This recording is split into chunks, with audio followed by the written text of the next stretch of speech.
అంబేద్కర్ కోనసీమ జిల్లా కొత్తపేట మండలం వానపల్లి గ్రామంలో అక్రమంగా నిల్వ చేసిన రూ. 20,000 విలువైన మద్యం బాటిళ్లను పోలీసులు స్వాధీనం చేసుకున్నారు. కొత్తపేట పోలీస్ స్టేషన్ వద్ద శనివారం ఈ వివరాలను రావులపాలెం రూరల్ సీఏ విద్యాసాగర్ వెల్లడించారు. గ్రామంలోని రామ్మోహన్ రావు పేటలో కుంచే రమేష్ అనే వ్యక్తి ఇంట్లోనే మద్యం బాటిళ్లు నిల్వ చేసి విక్రయాలు చేస్తున్నారన్న సమాచారంతో కొత్తపేట ఎస్ఐ జి సురేంద్ర సిబ్బందితో కలిసి దాడి చేశారు. ఆ సమయంలో నిందితుడు రమేష్ గోడ దూకి పారిపోగా అతని ఇంట్లో ఉన్న 110 మద్యం బాటిళ్లు రూ. 6,272 నగదుతో పాటు అతని మొబైల్ ఫోన్ స్వాధీనం చేసుకున్నామని, ఈ మేరకు కేసు దర్యాప్తు చేస్తున్నామని సీఏ తెలిపారు. అందరికీ నమస్కారం అండి.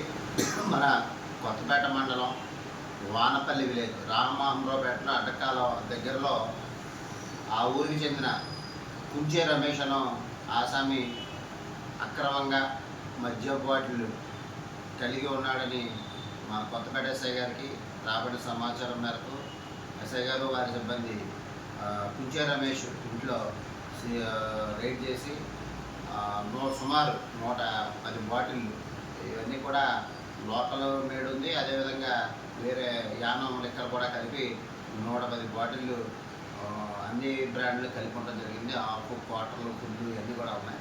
ఇవన్నీ కూడా 110 బాటిళ్ళు సీజ్ చేసి వీటి వర్త్ సుమారు ఒక 20,000 వరకు 20,000 రూపాయలు వర్త్ కలిపి ఉంది. ఇవన్నీ కూడా ఎస్ఐ గారు అవన్నీ సీజ్ చేసి ఎవరైతే ఈ కుంచే రమేష్ అని ఉన్నాడో అతను పోలీసు వారిని చూసి పారిపోవడం జరిగింది.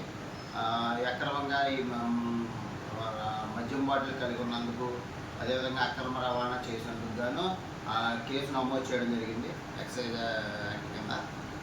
ఈ కుంచే రమేష్ను త్వరలోనే పట్టుకొని అతని కోర్టులో రిమాండ్కి పంపిస్తాం.